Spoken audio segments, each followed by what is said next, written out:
Hello friends, कैसे आप सब लोग and thanks for watching my channel. Friends, इस वीडियो में हम एक स्पेशल सेशन एफएमसीजी सेक्टर के ऊपर कर रहे हैं और इसके ओवरऑल डायनामिक्स के बारे में फ़िलहाल डिस्कस करेंगे और करंट डायनामिक्स क्या है उसके बारे में भी डिस्कस करेंगे। सो बेसिकली आप जब एफएमसीजी के बारे में सुनते हैं तो यहाँ पे आपको फुल फॉर्म पता ही होगा, नहीं पता है तो फास्ट मूविंग कंज्यूमर गुड्स। मतलब मोस्टली ऐसे प्रोडक्ट्स होते हैं जो खाने पीने से रिलेटेड हो, जिसको हम डेली कंज्यूम करते हैं या डेली में भी मल्टीपल टाइम्स कंज्यूम करते हैं।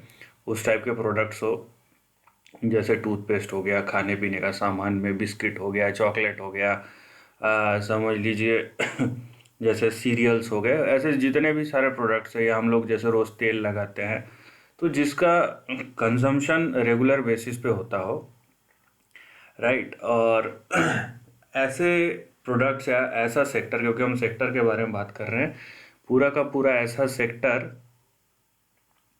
जो आप समझ लीजिए कि इस पे टिका हुआ है कि जहाँ पे पूरा का पूरा सेक्टर के मैक्सिमम जो प्रोडक्ट्स है वो कंज्यूम होते रहते हैं, ठीक है।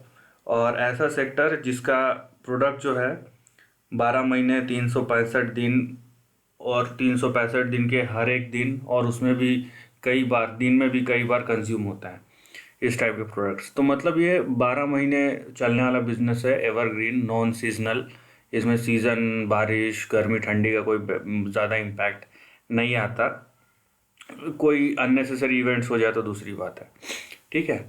तो ये हो गया बिजनेस, इस टाइप के बिजनेसेस। अब इसमें आप बोलेंगे कि अगर 12 महीने यहाँ पे इम्पैक्ट नहीं होता है बिजनेस का, तो 12 महीने स्टॉक भी बढ़ना चाहिए। तो ये थोड़ा सा अलग है, क्योंकि आप बिजनेस को स्टॉक के साथ कंपेयर नहीं कर सकते, ठीक है। बिजनेस 12 महीने चलता है, 12 महीने बिजनेस बिजनेस जो है कैश जनरेट करता है, लेकिन स्टॉक बिजनेस के अकॉर्डिंग नहीं चलता। स्टॉक कभी बिजनेस सुधरने से पहले ही अच्छा मूव करता है, कभी बिजनेस सुधरने के बाद मूव करता है, कभी मूव करेगा नहीं करेगा उसकी कोई गारंटी नहीं, क्योंकि स्टॉक मार्केट डायनामिक्स बीच में आते हैं। ये ऐसा डायरेक्ट टू कोरिलेशन नहीं है कि मान लीजिए कि रिसेशन है, तो रिसेशन के टाइम पे ऐसा तो नहीं है कि बिजनेस बंद हो जाता है, दुकानें बंद हो जाती है, आप ब्रश नहीं करते, आप चॉकलेट नहीं खाते, ऐसा तो नहीं है। लेकिन आप देखिए कि शेयर तो गिरेंगे, गिरता है ना जब पूरा मार्केट गिरता है, तो इसीलिए डायरेक्ट कोरिलेशन आप नहीं कर सकते। और अभी जो इस सेशन में हम बात करेंगे ओवरऑल, वो सेक्टर्स के बारे में बात करेंगे, उस सेक्टर के बारे में जहाँ पे प्रोबेबली हम मार्केट साइकिल के बारे में डिस्कस करेंगे। वो किस मार्केट साइकिल के में है, जो मार्केट साइकिल अभी चल रहा है वो उसमें कहाँ है, राइट। तो सबसे पहले, और यहाँ पे देखिए एफएमसीजी जो है ना, जो इंडेक्स है, यहाँ पे निफ्टी का भी है और सेंसेक्स का भी है। मतलब बीएससी का भी अपना एक इंडेक्स है और एनएससी का भी अपना एक इंडेक्स है, ठीक है। दोनों अलग अलग है, दोनों के कॉन्स्टिट्यूएंट्स भी अलग अलग है। तो उससे क्या होता है, थोड़ा सा शिफ्ट हो जाता है चीज़।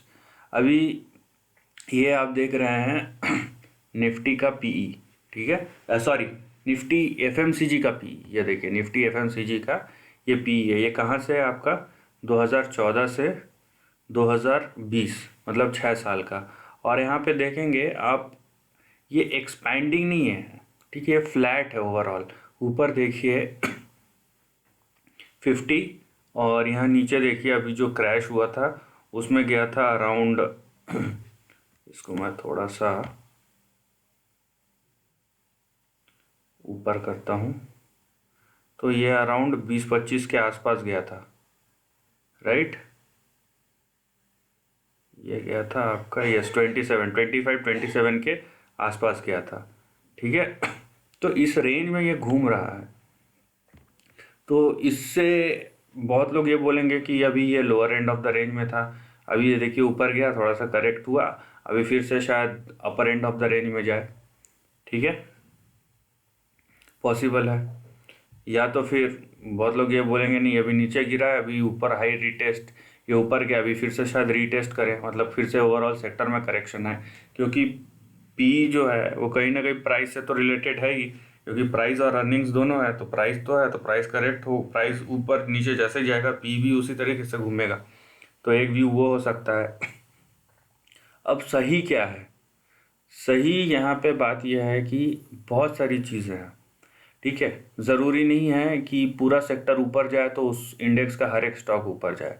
ज़रूरी ये भी नहीं है कि पूरा सेक्टर नीचे जाए तो हर इंडेक्स का हर एक स्टॉक नीचे जाए। उसमें भी बहुत सारे स्टॉक जो है सेक्टर और इंडेक्स को फॉलो करता है। बहुत सारे जो स्टॉक्स है उनका अपना खुद का एक साइकिल होता है, वो अपने हिसाब से चलता है, वो दूसरे को फॉलो नहीं करते। तो ये भी एक चीज़ है जो देखना है। तो ऐसे अलग अलग बहुत सारे चीज़ें हैं। नाउ इस सेशन को करने का मेन जो पॉइंट है, देखिए आपको समझ में आना चाहिए कि आप मार्केट साइकिल में कहाँ हैं, ठीक है।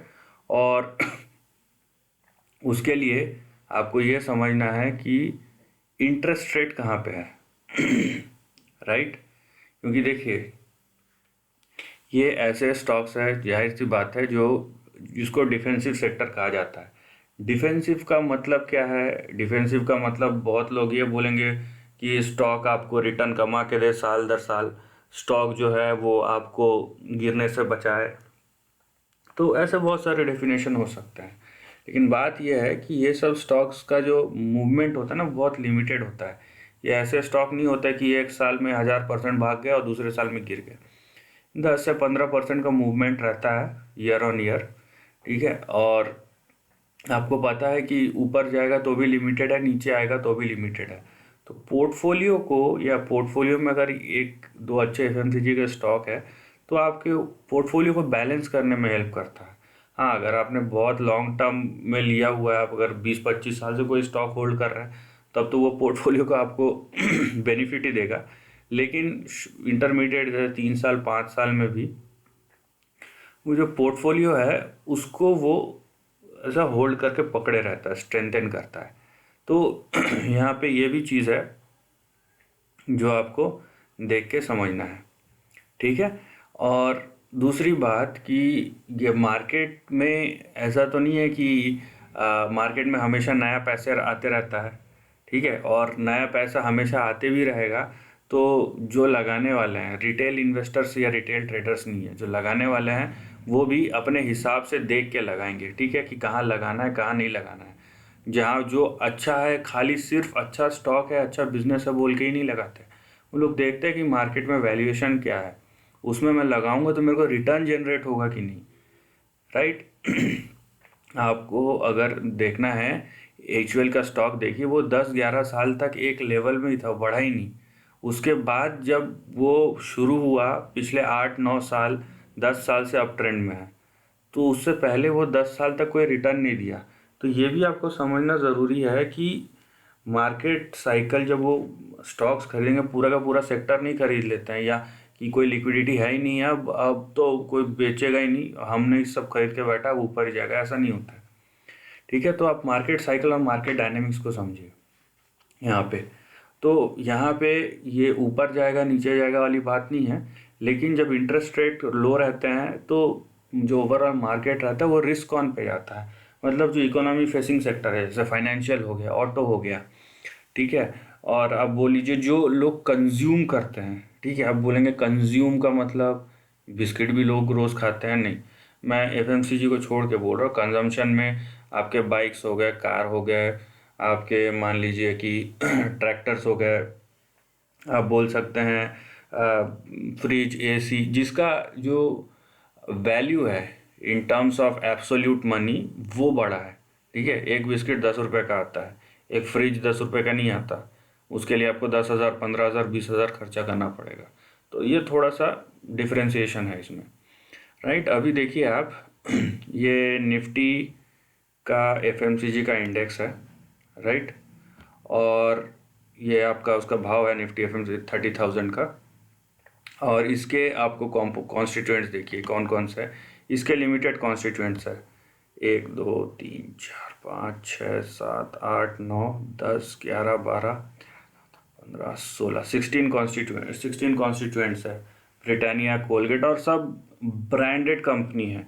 Brand in terms of name, in terms of business, in terms of quality, सब अपने अपने सेक्टर के लीडर है, समझ लीजिए। वो जो प्रोडक्ट बेचता है ना, सब अपने अपने क्वालिटी में भी कोई कॉम्प्रोमाइज़ नहीं है, अच्छे ब्रांड है, अच्छे बिजनेस है, 12 महीने चलने वाले बिजनेस है, ठीक है। धूप बारिश गर्मी से कोई फ़र्क नहीं पड़ता, क्योंकि जिसको आदत है कंज्यूम करने का वो हर सीज़न में वही कंज्यूम करेगा, वो पर्सनल प्रेफरेंस की बात है। तो यहाँ पे देखिए कि किस टाइप के स्टॉक्स है।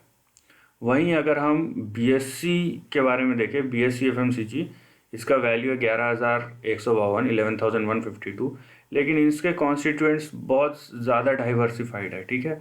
अब इसमें एडवांस्ड एंजाइम भी आ गया है, फिर इसमें फूड रिलेटेड, और इसमें आप देखिए ये एपेक्स फ्रोज़न एंड क्योंकि ये भी बोल सकते हैं एक तरीके से, ठीक है, फ्रोज़न फूड्स में ही आता है। यहाँ पे एक दो शुगर का भी है इसमें, आप देखिए, ठीक है, अवध शुगर। इसमें अब किस हिसाब से यहाँ पे कुछ शुगर सेक्टर्स भी घुसे हुए हैं, तो ये थोड़ा सा आप बोल सकते हैं यहाँ पे कि किस टाइप से। यहाँ पे देखिए जिलेट को भी डाला है, अब इसको जिलेट को डालना चाहिए या नहीं डालना चाहिए। हाँ, रोज मतलब ओवरऑल आप देखेंगे लोग शेविंग तो रोज ही चलते हैं, मतलब सलून रोज ही खुलते हैं। यहाँ पे किस टाइप से है, ये बहुत ज़्यादा मतलब डाइवर्सिफाइड और बहुत बड़ा लिस्ट है, क्योंकि पूरे के पूरे शुगर सेक्टर आप देख लेंगे तो इसमें शुगर का भी पूरा, क्योंकि शुगर भी एक तरीके से आप रोज़ कंज्यूम करते ही है, तो उस सेंस से ये भी ठीक है भाई। तो ये बहुत बड़ा लिस्ट है और बहुत ज़्यादा यहाँ पे आपको डाइवर्सिफिकेशन मिलेगा। तो ये डिपेंड करता है आप किसको देख रहे हैं, किस तरीके से देख रहे हैं, ठीक है। बहुत लोग क्या है कि दवाई भी रोज़ कंज्यूम करते हैं, तो उसको भी हम दवाई को भी ले सकते हैं कि हाँ भाई, अगर कोई रोज़ दवाई कंज्यूम कर रहा है तो उसको भी एफएमसीजी में। तो ये डिपेंड करता है कौन क्या सोचता है, लेकिन जो लिस्ट है आपका बीएससी एफएमसीजी का वो यहाँ पे है। नाउ यहाँ पे देखिए, अभी हम जो मेन जो चीज़ है वो शुरू होने वाला है कि ये आपके सामने निफ्टी एफएमसीजी का चार्ट है, ठीक है। इसका ज़्यादा पुराना हिस्ट्री नहीं है, यहाँ पे देखिए 2011 से है। ये स्टॉक जो है आई मीन इंडेक्स जो है, ये ऊपर देखिए आप, राइट, ऊपर अगर आप देखेंगे सो ये इंडेक्स एक रेंज में घूम रहा है, ठीक। और ये रेंज में इंटर कब से किया, 2017 के बाद ही किया है। और यहाँ पे देख रहे हैं ये एज नेम सजेस्ट, आप डिफेंसिव बोलते हो, ये देख रहे हैं आप, ये डिफेंसिव अपना जो नेम है वो जस्टिफाई कर रहा है, ना ऊपर जा रहा है ना नीचे जा रहा है, एक लेवल में ही घूमे जा रहा है, ठीक है, एक लेवल के अंदर ही घूम रहा है, ये कोई इसमें ज़्यादा मूवमेंट नहीं है। तो ये आपको बैलेंसिंग करता है, तो ये इसका डिफेंसिव नेचर है, जिसके वजह से आपको ओवरऑल इंडेक्स में दिखेगा ये चीज़। और यहाँ पे जो ट्रेंड है वो पिछले 3 साल से फ्लैट हो गया है। इसका ट्रेंड किस तरीके से आप देख रहे हैं, यहाँ पे अगर मैं 2012 से कर रहा हूँ, ये देखिए आप,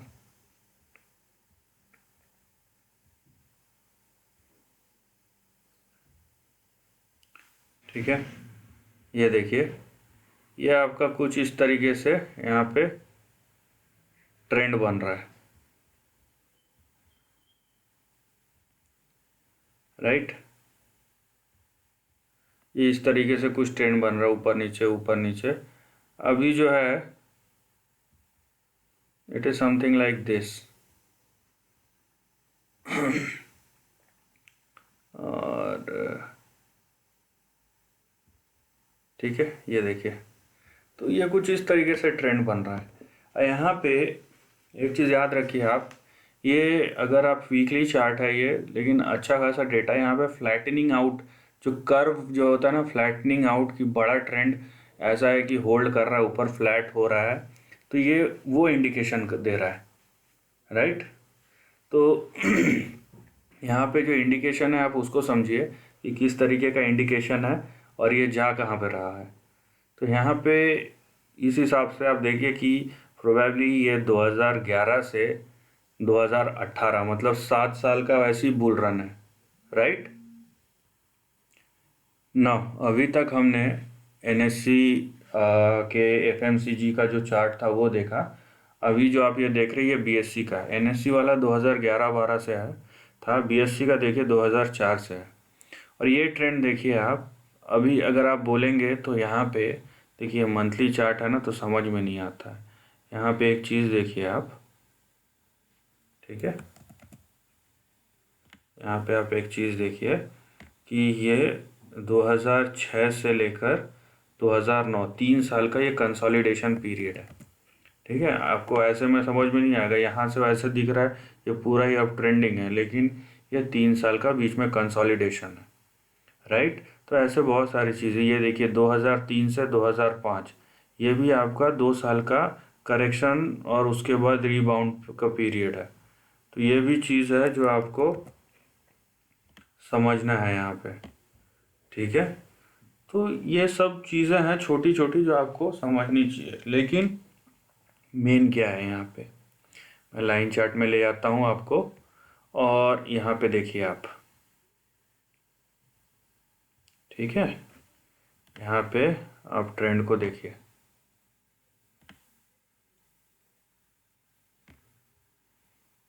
राइट।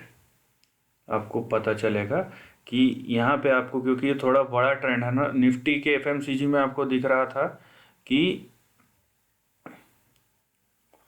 आप जो है फ्लैट हो रहा है चार्ट, लेकिन इसका अगर आप चार्ट देखेंगे बीएससी का, हाँ थोड़ा सा वेग है, मतलब वेग नहीं ब्रॉड है, ठीक है, लेकिन इसमें आपको एक इंडिकेशन मिलता है। और देखिए स्टॉक बाय स्टॉक अगर आप डिफरेंस करेंगे ना तो थोड़ा सा दूसरा चीज़ आपको पता चलेगा, लेकिन आप जब इंडेक्स देखते हैं ना तो आपको एक ओवरऑल सेंस मिल जाता है उसका, राइट। सो यहाँ देखिए आपको दिखेगा एक ओवरऑल सेंस कि आप कहाँ पे है। यहाँ पे आप देख रहे हैं कि ये जो ट्रेंड है ये प्रोबेबली ये यहाँ से टूट गया है, राइट। ये जो ट्रेंड है ना ये यहाँ से टूट गया है। अब इसको ऐसा रखिए, या फिर आप इसको एडजस्ट भी कर सकते हैं, ये देखिए इस तरीके से आप एडजस्ट कर लीजिए,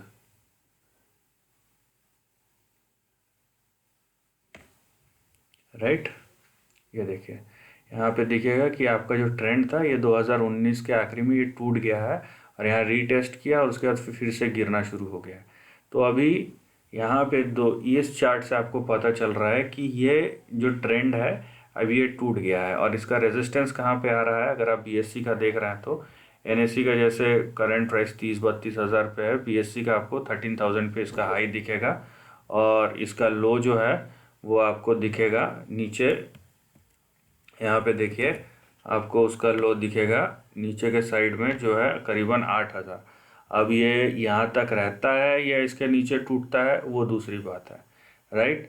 तो यहाँ पे सबसे पहली बात कि ये जो इंडेक्स है यहाँ पे या फ्लैट हो गया है या इसका ट्रेंड टूट गया है, इसका मतलब क्या है, इसका मतलब सिंपल है कि करेक्शन या consolidation are on the cards, ठीक है। यहाँ पे देखिए ये इतने बड़े इंडेक्स में अगर 20 से 50% के बीच में करेक्शन भी हो गया ना तो लॉन्ग टर्म वालों को भी फ़र्क नहीं पड़ता है, ठीक है। That's healthy for them. Impact किसको आएगा, जिसने पिछले 3 साल में ख़रीदा है, ठीक है, जिसने पिछले 3 साल में ख़रीदा है वो कंसोलिडेट करेगा। और मैंने थोड़ी देर पहले ही बोला कि यहाँ पे रिस्क ऑन ट्रेड वाली बात है कि मार्केट साइकिल में आप कहाँ हैं। आप अगर देख रहे हैं इसने 2018 तक पूरा, एक्चुअली जो ट्रेंड था 2018 तक पूरा अप था, ठीक है। और उसके बाद आप देखिए फाइनेंशियल्स को देखिए, फाइनेंशियल्स यहाँ पे पूरा का पूरा नीचे गिर गया, लेकिन एफएमसीजी होल्ड कर रहा है। ये इसका स्ट्रेंथ, एक तरीके से ये इसका स्ट्रेंथ शो करता है। लेकिन जिस तरीके से ये ट्रेंड डाइवर्ज हो गया है यहाँ पे आगे करेक्शन कंसोलिडेशन दिखा रहा है। अब ये ख़त्म कब होगा, प्रोबेबली इस पर टाइम लगेगा, ठीक है। कब ख़त्म होगा टाइमिंग का नहीं बोल सकते, लेकिन इसमें टाइम लगेगा, क्योंकि जब मंथली ट्रेंड हम देख रहे हैं यहाँ पे और उसमें आपको डाइवर्जेंस दिख रहा है, तो यहाँ पे आप एक चीज़ समझ के रखिए कि यहाँ पे जो ट्रेंड है, ठीक है, यहाँ पे जो ट्रेंड है आपका, जो आपका ट्रेंड है वो टूट गया है और उसको करेक्ट होने में, कंसोलिडेट होने में टाइम लगेगा, ठीक है। एक चीज़ यहाँ पे आप क्लियर समझ लीजिए, इसका मतलब है कि जो सेक्टर है कहीं ना कहीं अंडर परफॉर्मेंस की तरफ इशारा कर रहा है। मैं करेक्शन की बात नहीं कर रहा हूँ। और अगर मैं दूसरी बात ये भी बोला कि 20 to 50% अगर करेक्शन होता भी है ओवरऑल ट्रेंड में, तो जो लॉन्ग टर्म ट्रेंड देख रहे हैं उनके लिए कोई बड़ी बात नहीं है। जो पिछले 3 से 5 साल के अंदर देख रहे हैं उनके लिए ये मैटर करेगा ज़्यादा। नाउ अभी हम कुछ स्टॉक्स का एग्जांपल देखेंगे जो बड़े हैं, और मैं ये अगर देखेंगे पिछले 2-3 महीने से मैं ये बता रहा हूँ। Now whether it will happen or not that's a different thing, लेकिन बड़े स्टॉक्स को अगर आप देखेंगे ना तो वो इंडिकेशंस आपको कहीं ना कहीं से मिल जाते हैं। ठीक है, तो मैं एफ BSE का नहीं देख के NSE का देखूंगा, क्योंकि उसका बहुत ही ब्रॉड है और बहुत सारे स्टॉक्स छोटे हैं। लेकिन भी NSE का जो है ना, जैसे ब्रिटानिया, जैसे कोलगेट, जैसे आपका हो गया HUL, जैसे नेस्ले, ठीक है, और यहाँ पे यूनाइटेड ब्रू स्पिरिट्स, इन लोग ये बड़े ब्रांड है। ठीक है, यहाँ पे और इनका इम्पैक्ट और वेटेज भी बहुत बड़ा है। जैसे नेस्ले हो गया, यहाँ पे देखिए इसका मार्केट कैप 1,63,000 करोड़ का मार्केट कैप है। यहाँ पे HUL का मार्केट कैप देखिए अराउंड 5 लाख करोड़ का मार्केट कैप है इसका। तो हम वेट के हिसाब से देखेंगे। या फिर अब ब्रिटानिया का देखिए 80,000 करोड़ का मार्केट कैप है। डाबर इंडिया का देखिए, ठीक है। तो हम बड़े वेट वाले स्टॉक्स का देखेंगे, क्योंकि ये इनका वेट जिधर झुकेगा जाहिर सी बात है ओवरऑल इंडेक्स और सेक्टर का भी वेट वहीं होगा। तो हम क्या करते हैं, सबसे पहले सबसे बड़ा हिंदुस्तान यूनिलीवर, उसके बारे में देखते हैं कि क्या है। राइट, ये देखिए, ये आपका हिंदुस्तान यूनिलीवर का चार्ट है। ठीक है, ये मंथली चार्ट है हिंदुस्तान यूनिलीवर का।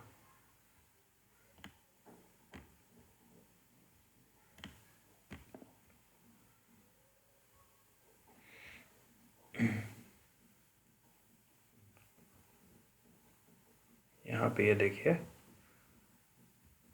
राइट, ये इसका अपर एंड ऑफ द रेंज है। ठीक,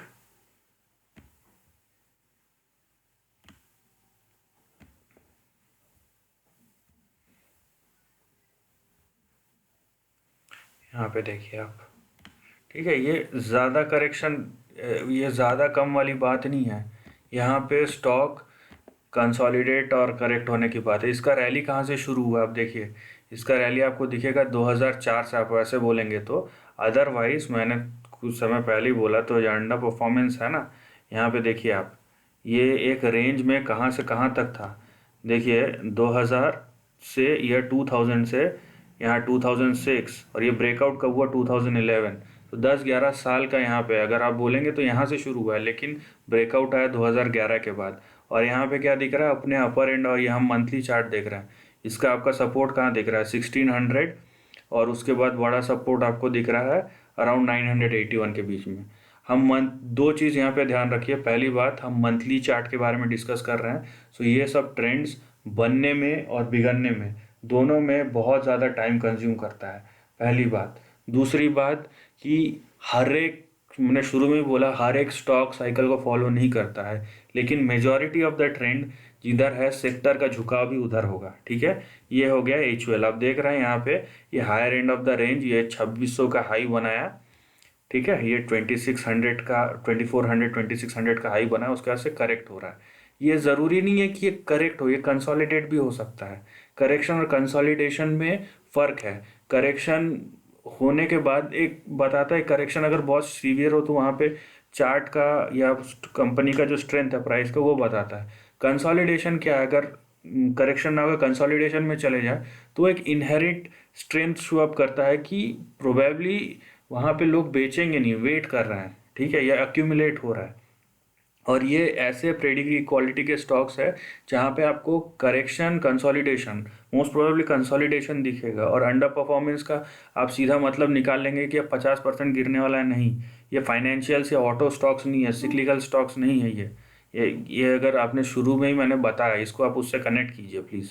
ठीक है, इसके बाद हम दूसरा एक स्टॉक लेते हैं यहाँ पे, ये हो गया, और उसके बाद हम लेते हैं नेस्ले का। ठीक है, हम यहाँ पे नेस्ले इंडिया का एग्जांपल लेते हैं, क्योंकि नेस्ले, ये देखिए नेस्ले इंडिया, नेस्ले के बहुत सारे कंपनीज हैं, स्टॉक्स हैं। सो यहाँ पे देखिए, ये आपका ट्रेंड देखिए, आप यहाँ पे आपको क्या दिखता है, आपको दिखता है कि 1991 से ये स्टॉक सीधा ऊपर ही ऊपर जा रहा है, ठीक है, सिंपल सा ट्रेंड है इसमें। लेकिन बात यह है कि आप जब इसको ओवरऑल ट्रेंड को देखते हैं यहाँ पे, सो ये आप देखिए यहाँ पे, ठीक है, ये कहाँ पे है, ये अपने ट्रेंड के अपर एंड ऑफ द रेंज में है, राइट। यहाँ पे देखिए ये इसका बड़ा ट्रेंड है और ये इसके अपर एंड ऑफ द रेंज में है। और यहाँ से हमको जितने बार भी किया इससे पहले, पिछले अराउंड 30 साल का डेटा है, तो इतना बड़ा डेटा आपको झूठ नहीं बोलेगा, इतना बड़ा डेटा को आप डिनाई नहीं कर सकते हैं, ठीक है। जब इतना लंबा लॉन्ग टर्म ट्रेंड होता है तो उसमें correction, consolidation is a part of the game. और मैं वही बोल रहा हूँ कि आप अगर जैसे जैसे टाइम निकलता है, ट्रेंड उसी हिसाब से बिल्ड होता रहता है। यहाँ पे आप देखिए कि कहाँ पे आपको सपोर्ट दिख रहा है, हो सकता है थोड़ा ऊपर नीचे, ठीक है, लेकिन यहाँ पे आपको दिखेगा, हो सकता है आप इसको सपोर्ट लेके चलिए, ठीक। यहाँ पे देखिए आप, हो सकता है आपका रेजिस्टेंस जो है, ये देखिए रेजिस्टेंस है 19,000, और यहाँ पे आपको दिखेगा 13,000 का सपोर्ट है नीचे, और उसके नीचे सपोर्ट है 10,000। यहाँ पे भी आपको दिख रहा है कि जो अपना ट्रेंड है वो अपने रेजिस्टेंस के पास है, ठीक है। इसके बाद हम लेते हैं अगला एग्जांपल ब्रिटानिया का। ये भी एक ऐसा स्टॉक है, यार इसका हम क्या करेंगे, एनएससी वाला चार्ट थोड़ा देखते हैं। बीएससी का चार्ट ऐसा दिखा रहा है, ठीक है, ये देखिए, ये भी आपका एकदम देखिए, इसका ट्रेंड देखिए, आपको पकड़ में आ जाएगा कि ये ट्रेंड एक्चुअल में है कहाँ और जा कहाँ रहा है, ठीक है। आप यहाँ पे एक सिंपल सा लाइन खींचिए, यहाँ पे आप देखिए, और प्रोबेबली ये स्टॉक मैंने इतने बार डिस्कस किया है, और ये ज़रूरी नहीं है, मैं फिर से बोल रहा हूँ, ये ज़रूरी नहीं है कि करेक्शन आए, आप 50-70% का करेक्शन एक्सपेक्ट करते हैं, ये उस कैटेगरी के स्टॉक्स नहीं हैं। लेकिन एक लेवल में टाइम स्पेंड करना वहाँ पे, आप देखिए कि उसके बीच में टाइम स्पेंड कर रहा है कि नहीं कर रहा है, ठीक है।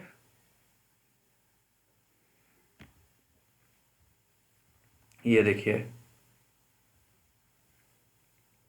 ये देखिए, हो सकता है यहीं पे इसी के आसपास प्राइस घूमे, ठीक है, कोई बड़ी बात नहीं है, लेकिन हमको इंडिकेशंस मिल रहे हैं यहाँ पे। ये देखिए आप, इसका सपोर्ट कहाँ पे आ रहा है, 2800 पे, ये ऊपर गया था, फिर से ऊपर गया था, सपोर्ट कहाँ है, 2800 पे। हाँ, अगर ये इसी के ऊपर रहता है तो ठीक है, तब तो ये अप ट्रेंड में ही चल रहा है, ठीक है, लेकिन ये नैरो होता जा रहा है, ये भी एक इंडिकेशन है, राइट। तो यहाँ पे बात ये नहीं है कि ये ट्रेंड क्या इंडिकेट कर रहा है। और एक एग्जांपल लेते हैं हम यहाँ पे, किसका ले यहाँ पे जैसे यूनाइटेड स्पिरिट्स का ले लेते हैं, देखते हैं वहाँ पे क्या है, ठीक है। और एक चीज़ मैं जो बताना रह गया अंडर परफॉर्मेंस से रिलेटेड, उसको भी मैं बताऊंगा, ठीक है। कि अंडर परफॉर्मेंस का मतलब ये नहीं है कि बॉल की करेक्शन, मैं ये बार बार ये टर्म यूज़ कर रहा हूँ, करेक्शन ये नहीं है मतलब, ठीक है। बहुत बार रहता है कि हो सकता है ये भी आपको पॉजिटिव सरप्राइज दे अगले तीन तीन साल का अगर डेटा लेते हैं, लेकिन अगर ये सेक्टर 10% ऊपर जाता है और बाकी सेक्टर 30-40%, 50% ऊपर जाते हैं, in that case it's an under performance, जो कि मैंने यहाँ पे रेफर किया कि कंसोलिडेशन में अगर गया तो, राइट। तो ये भी एक चीज़ है जो आपको कंसिडर करना है। इसका मतलब ये है सिंपली कि आप अगर पैसा लगाते हैं तो आप अपना टाइम होराइजन बढ़ा दीजिए। देखिए ये ऐसे स्टॉक्स है जो आपको पैसे कमा के तो देंगे, लेकिन आप मार्केट साइकिल के किस हिस्से में है वो भी पता रहना चाहिए। यहाँ पे देखिए ये स्टॉक अभी ट्रिपल टॉप बनाया है, ठीक है।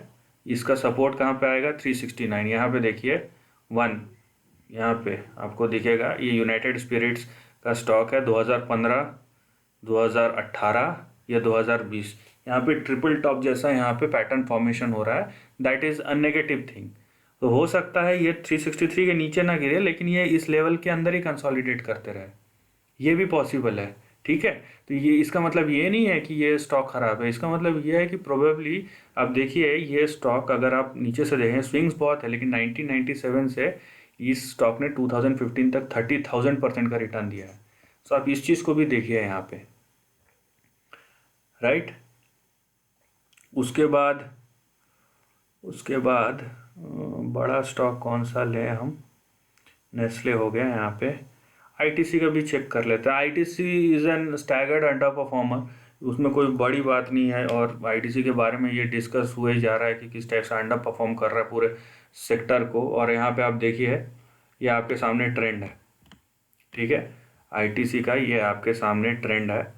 और यहाँ पे आप चाहे ऐसा एक लाइन खींचिए यहाँ पे, ये आपको दिखेगा यहाँ पे ये ट्रेंड टूट गया है, ठीक है। यहाँ पे आप देखिए अगर मैं ऐसा खींचता हूँ, ठीक है, अगर मैं ऐसा खींचता हूँ यहाँ पे देखिए, अगर जिसको चार्टिकली पता है ना वो प्रोबेबली 2015 में ही निकल जाता। ऑल्दो ये 2017 के हाई तक गया था, लेकिन 2015 में निकल जाता। ये 2017 से आप देखिए ये कैसे यहाँ पे ट्रेंड चेंज हो रहा है, यहाँ पे क्लियर इंडिकेशन है ये सब। तो इसके लिए कोई रॉकेट साइंस नहीं चाहिए। अब कोई स्टॉक ज़्यादा करेक्ट करेगा, कोई स्टॉक कम करेक्ट करेगा, कोई स्टॉक नहीं करेगा, कोई स्टॉक ऊपर जाएगा, कोई स्टॉक कंसोलिडेट करेगा, लेकिन वेटेज किधर है, पहली बात। दूसरी बात, फिर से घूम फिर के मार्केट साइकिल्स की तरफ देखिए, पैसा एक जगह से हट के दूसरे जगह जाता है। जो बड़े बड़े इंस्टीट्यूशंस है, इंडिविजुअल्स है, फंड्स है, वो चर्न करता है अपना मनी, पैसा उसी को चेज करता है जहाँ पे उनको लगता है कि ज़्यादा अपॉर्चुनिटी है, बड़े अपॉर्चुनिटीज़ है, ठीक है। तो एक जगह से पैसा निकालते हैं दूसरे जगह पे लगाते हैं। सिंपल सी चीज़ है, जहाँ पे बड़ी अपॉर्चुनिटी, ज़्यादा अर्निंग, ज़्यादा ग्रोथ दिखेगा, तो वो भी एक रीज़न है। तो यहाँ पे ओवरऑल सेक्टर जबकि हम बात कर रहे हैं इस सेक्टर की, तो ये एक अपॉर्चुनिटी भी है, ठीक है, एक ऑब्जर्वेशन की तरफ से भी रखिए, और थोड़ा सा एक्सपेक्टेशन को अपना कम कीजिए। अपॉर्चुनिटी कैसे, कि जैसे मैंने आपको ये इन्फॉर्मेशन दिया, and I am bound to be wrong कि ये होगा कि नहीं होगा, राइट, लेकिन अगर होता है तो आपको पता चलेगा कि आपका रिस्क रिवॉर्ड कहाँ है, फिलहाल तो नहीं है। दूसरी बात क्या है कि यहाँ पे अगर आप लेके रखे हैं और अगर ये अभी अंडर परफॉर्म करता है, तो आप अगर अनरियलिस्टिक वहाँ पे रहेंगे कि नहीं 20% मिलेगा, अगर नहीं हुआ तो फिर प्रॉब्लम हो जाएगा, ठीक है। रिस्क है कि करेक्शन अगर आया तो, ये भी है। यहाँ पे कुछ ट्रेंड्स हैं, कुछ इंडिकेशंस हैं। मैंने जो मैक्सिमम वेट वाली कंपनीज हैं उसको मैंने आपको उसका चार्ट, लॉन्ग टर्म चार्ट दिखाया। ब्रिटानिया हो गया, ठीक है, उसके बाद ये आपका एचयूएल हो गया, आईटीसी हो गया, यहाँ पे नेस्ले का दिखाया, यूनाइटेड स्पिरिट्स का दिखाया, एक और बचा है, इसको भी ले लेते हैं हम, डाबर इंडिया। कोई 90,000 करोड़ का मार्केट कैप है। मार्केट कैप के हिसाब से ये इससे भी बड़ी कंपनी है, ब्रिटानिया से भी बड़ी कंपनी है, राइट। यहाँ पे देखिए आप इसका ट्रेंड देखिए, ठीक है, ये इसके ट्रेंड में आपको नहीं दिखेगा एक चीज़, लेकिन यहाँ पे ट्रेंड मुझे जो बोलते हैं ना फटीग आ जाता है, थोड़ा सा सुस्ती आ जाता है, उस टाइप का ट्रेंड दिखेगा। मैं आपको बना के बताता हूँ, ये देखिए, ये इसका मेजॉरिटी है, ये इसका प्रीवियस ट्रेंड है, ठीक है।